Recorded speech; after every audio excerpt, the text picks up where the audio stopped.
Story number 1. Am I the a-hole for refusing to chat with a stranger at the movie theater? I'm a huge fan of movies, ever since I was a kid. For me, the theater is a sacred space. I don't check my phone, I don't crunch my popcorn, and I certainly don't try and have full-blown conversations during the film. Last night, I went to the premiere of Dune. I managed to snag a prime center seat. About 5 minutes before the trailer started, a girl sat down next to me. She seemed friendly enough, but the moment the lights dimmed, she started leaning over. At first it was small stuff. Have you read the book this is based on? I gave a quick, polite, no I haven't, and turned back to the screen. Then it was, I heard that Timothy did all his own stunts. I just nodded without looking at her. Once the actual movie started, she didn't stop. During the fight between Lisan al-Gaib and Jamis, she asked me, "Do you think Timothy actually know how to fight in real life?" I finally turned to her, put a finger to my lips and whispered, "I'm really trying to watch the movie." She looked offended, but stayed quiet for 20 minutes. Then, during another scene, she gasped and grabbed my arm, a total stranger bear in mind, and she said, "Oh my God, did you see that? I totally predicted that in my fan theory." I pulled my arm away and said, more sternly this time, "Lady, please stop talking to me. I paid $20 to watch the movie, to hear the movie, not to hear you." She huffed, slumped in her seat, and spent the rest of the film aggressively texting with her brightness up. When the credits rolled, she told her friend, loudly enough for me to hear, that I was a pretentious creep who doesn't know how to be social in public. I feel like I was just defending my experience, like the bare freaking minimum. I want to watch a movie and feel fully immersed. But now I'm wondering if I was too harsh to a girl who was just trying to be friendly. Am I the a-hole for refusing to have a conversation? From what I can tell, you did nothing wrong. If anything, she started getting grabby and getting touchy. And boy, if the roles were reversed, you would be on the For You page of 200 million people on the internet.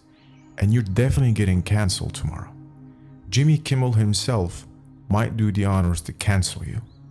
You'll have to resign your job, you have to relocate cities, a whole freaking circus. Anyway, if I pay to watch a movie, I would expect people to understand my subtle social cues and leave me alone. The hell, man. But here's the thing. I have a very unfriendly face, so I've never really had such issues. People always assume that I'm angry or upset, so they don't even think about starting a conversation with me.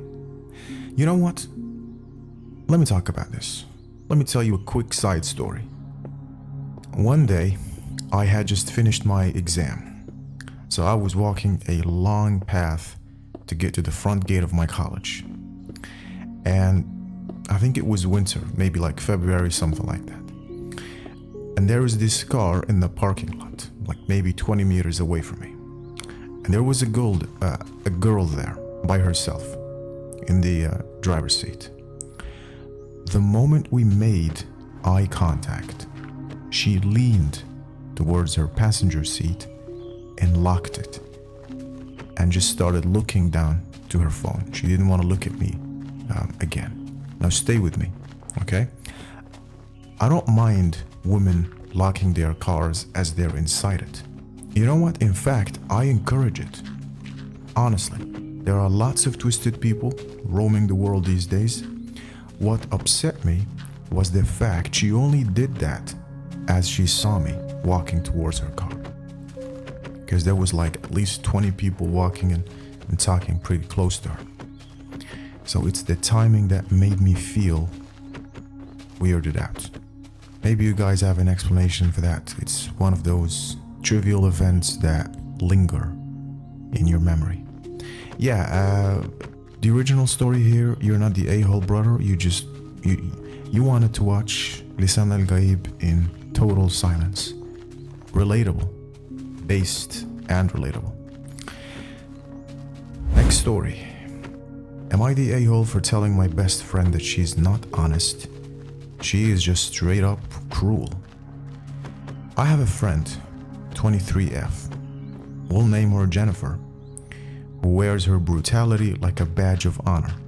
She's the type of person who says, "I'm not mean, I'm just real," right before saying something so diabolical, it makes everyone in the room drop their forks.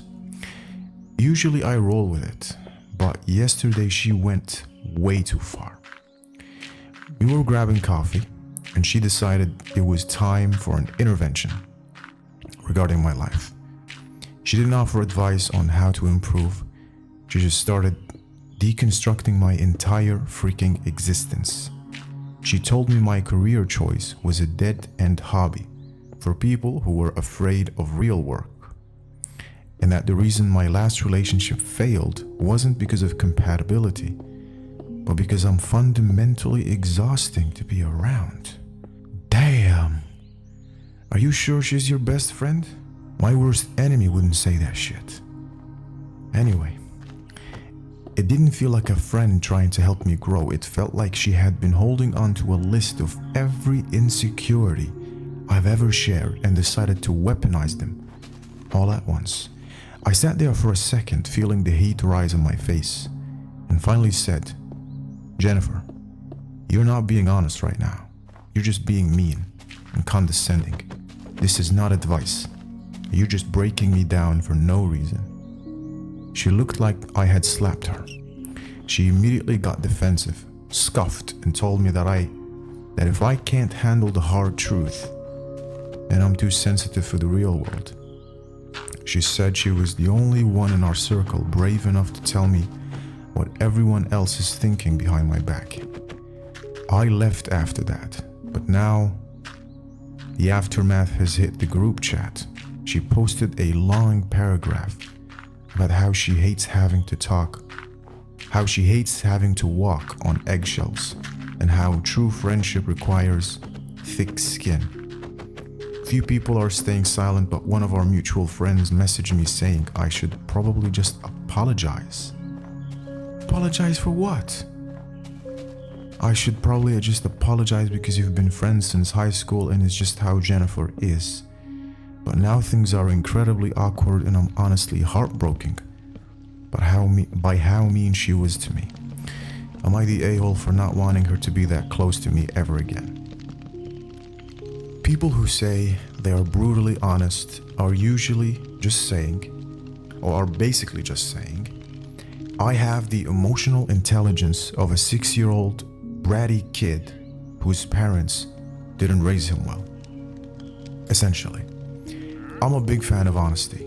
I believe honesty builds people, it builds relationships. But if you're just taking hits at someone, and not just anyone, a friend whom you've known for a long time, since high school, this isn't honesty. This is bad social intelligence. I don't really blame you for not wanting that friend to be one of your close friends. There's a beautiful old saying that goes, "You can catch more bees with honey than vinegar." You can vocalize your thoughts. You can be direct while saying that. But at the same time, understand that regardless of having thick skin or whatever, we humans feel insults, feel condescending, patronizing advices. While I agree that some friends do have thick skin and you can go above and beyond with them and they will stay your best friend, some of my friends are like that. But the beautiful thing is, they always mean it in a productive, constructive criticism. There are always solutions being brought up. It's not just taking hits at someone. You're telling them solutions. You're not the a-hole, lady. Your friend is. Next story. Am I the a-hole for changing the Wi-Fi password every time my boyfriend forgets to do the dishes? I, 26F, have been living with my boyfriend, 27M, for about a year. For the most part, things are great. We have one recurring, soul-crushing argument: the dishes. We have a very simple agreement. I cook, you clean.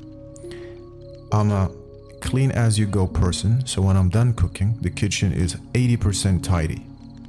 All he has to do is load the dishwasher, wipe the counters, takes maybe 15 minutes. The problem? My boyfriend doesn't care. He says he'll get to them later, which actually means they sit in the sink until the food has fused to the ceramics, and the kitchen smells like a swamp. I've tried everything. Nice reminders, chore charts, even leaving them for 3 days to see if he'd notice. He didn't. He just started eating cereal out of a Tupperware lid. Interesting. Last week I reached my breaking point. He's a huge gamer. If he's not working, he's on his PC playing some online game. On Tuesday I made lasagna.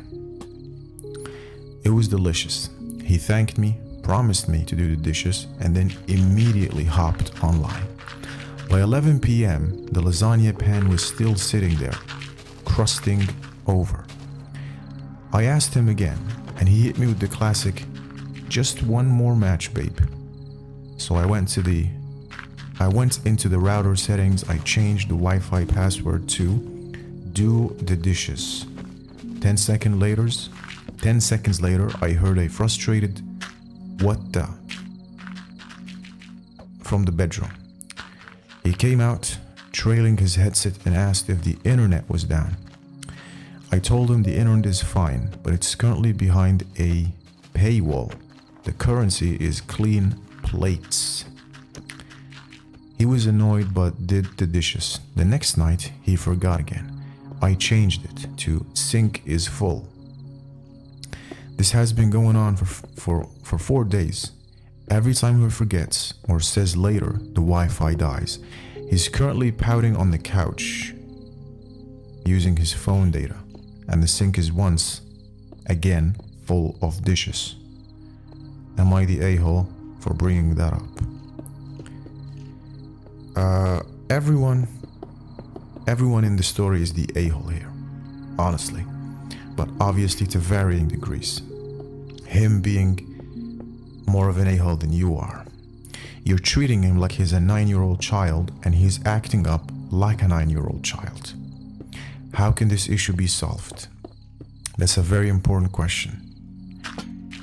From what I gathered, your boyfriend is both irresponsible and incompetent to even do simple house tasks, which by itself isn't really a big issue. But unfortunately, it shows a hidden defect in his character. Today, he's your boyfriend of 1 year, and there really aren't many obligations going on. The dishes, clothes, stuff like that. In 10 years, you're gonna tell him to drive your son from soccer practice, and he's gonna say, "Sure thing, babe. One last beer with the boys." And your son is gonna be waiting for an extra 1 hour because his dad forgot. I know some of you might think this is a brutal exaggeration, but trust me on this. Trust the random medical student who plays Minecraft and reacts to stories on YouTube. You can tell a lot about someone from the tiny things he does. My advice,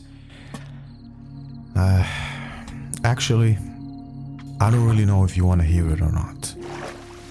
So I'll play it safe and tell you I have no advice, unfortunately. Maybe you guys can chime in and maybe give some fix to her problem, if there is a fix to begin with. Next story. Am I the a-hole for breaking up with my boyfriend because he tested my loyalty by having his hot friend try to flirt with me at the gym? I don't know why you're referring to him as hot, but we'll take it. I, 24F, have been dating Josh, 26F, for about 8 months now. Josh is great in a lot of ways, but he's always been a little too insecure. He's been cheated on in the past, so I've always tried to be extra transparent with him, sharing my location, telling him whom I'm with, etc. I thought we were building trust. I was very wrong. I go to the gym 4 days a week. It is my personal time. About 2 weeks ago, this incredibly attractive guy, we'll call him Michael, started showing up at the same time as me. He's exactly my type, tall, dark hair, very fit. Usually I just wear my headphones and ignore everyone, but Michael started making small talk. He would ask how many sets I had left or compliment my form on deadlifts. It was harmless at first, but then it got intense. He started suggesting we grab a protein shake after, or telling me I looked way too good to be single. Hold on a second. Why you're telling him you're single? I shut him down every single... Okay, my mistake. My apology. I shut him down every single time I would say I have a boyfriend I'm very happy with, or not interested. Okay. I even told Josh about it. I told him, hey, there is this guy at the gym being a bit pushy, but don't worry, I've handled it. Josh just shrugged and said, I trust you, babe. Well, 3 days ago, Michael approached me while I was on a treadmill. He literally handed me a piece of paper with his number and whispered, in case you decide you want a real man. I lost it. I took the paper, ripped it up in front of him, and told him if he didn't leave me alone, I will report him to the gym management for harassment. He looked stunned, muttered an apology, and walked away. I went home feeling like a total badass. I told Josh the whole story, expecting him to be proud of me or even a little protective. Instead, Josh starts smirking. He pulls out his phone and shows me a group chat. It turns out Michael is Josh's old college roommate. Josh had hired him to go to my gym and test if I would fold. He wanted to see if I would actually tell him about the flirting or if I would hide it. He told me, see, now I know for sure I can trust you. It was just a little experiment to put my mind at ease. I didn't feel flattered, I felt sick.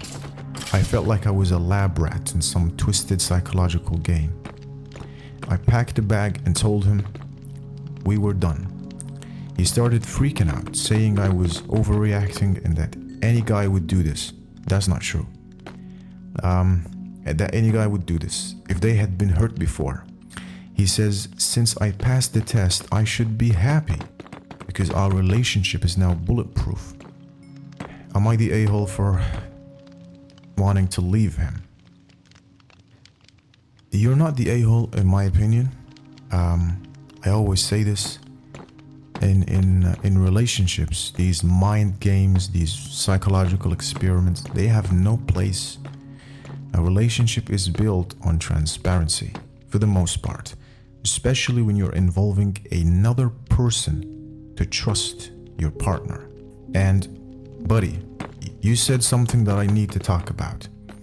If your ex cheated on you, this is not a fault in your character. This is a fault in your ex's character, so don't blame this on yourself. Any human can get cheated on, and I mean it in the literal sense, not like hypothetically. No, any human can get cheated on because they don't control it. You can't stop it. In fact, you shouldn't stop it. But to try and put your partner in a simulation just so that you feel comfortable is a serious red flag in your character. It has nothing to do with being in a bulletproof relationship or not. you will keep doing these tests every now and then, because your brain is playing games against you. Let's move on. Next story. Am I the a-hole if I report my coworker for confessing his love with me and persisting after I rejected him? I'm deciding if I would be an asshole to report this, and any advice is appreciated. I, 22F, am engaged to my fiance, 26M. I work on campus at the cafe as a cashier. I mostly just make sure people meal plan, swipes go through, but occasionally ring people up with a credit card. Mostly I just sit there and do homework. Recently, one of my coworkers confessed his love for me in a letter he wrote. Then again at work, after I told him I was engaged, and blocked him after my fiance asked me to. The last time I worked with him, he came up to me multiple times, despite us rarely talking before. First, he asked if I was okay, because he figured he should. He should what? First, he asked if I was okay because he figured he should. Maybe he should ask, okay. Then he asked if I was getting married, knowing I was, and asked if I was sure. When I said yes, he then said that he liked me a lot, and later said he loved me and cared about me a lot. I replied that he didn't, he doesn't know me, and I am engaged. He said that hurt, and I apologized before he walked away. The third time he came up to me was following me around. When I was looking for my friend to tell him the drama, he told us to have fun, but not too much fun, and walked away. Yeah, this dude is a creep. The last time he came up to me and asked if I was sure. When I said yes, he told me not to grow up too fast because I'm getting married so young, which I understand, but I don't need advice from him. He saw me telling my friends about the situation and probably laughing. He called in sick the next day. I'm wondering if I should report this to my boss, because it does make me uncomfortable and it is unwanted. He's also very persistent. If it continues, should I report this? Would you report this? I don't want him to lose his job. I just want him to stop. Please let me know your thoughts. I am so sorry this is so long. Thank you for reading. You're not the a-hole here, lady. You should more than definitely report this to your boss. You shouldn't care about him losing his job. The simple fact he's not taking a no for an answer is very, very alarming. He doesn't understand boundaries. And I'm sorry to say, if you don't escalate this, it's only gonna get worse, because I'm pretty familiar with these types of scum individuals. They only understand the language of escalation and power. You don't have to tell them you're in a relationship, or you're engaged, or anything. Hell, you shouldn't even apologize. A simple no is self-sufficient. No need to have a whole debate with him. But I guess that's the state of society these days. I'm so sorry you're going through something like this. You're not the a-hole. Report this to your boss. Yes, and tell your boyfriend about him. Like, tell him his name, what he looks like, just in case. I don't mean to scare you or anything. It's just better to be safe than sorry. Take care. Man, reading some of these stories is really making me feel the world is getting crazier and crazier and crazier. I need to make a series of wholesome, heartwarming stories to counter this effect of craziness. Anyways, I think this was the last story. What is it? Yes, I'm sorry, this is the last story. Thank you so much for sticking this long. Till we meet again next time, take care. Good night.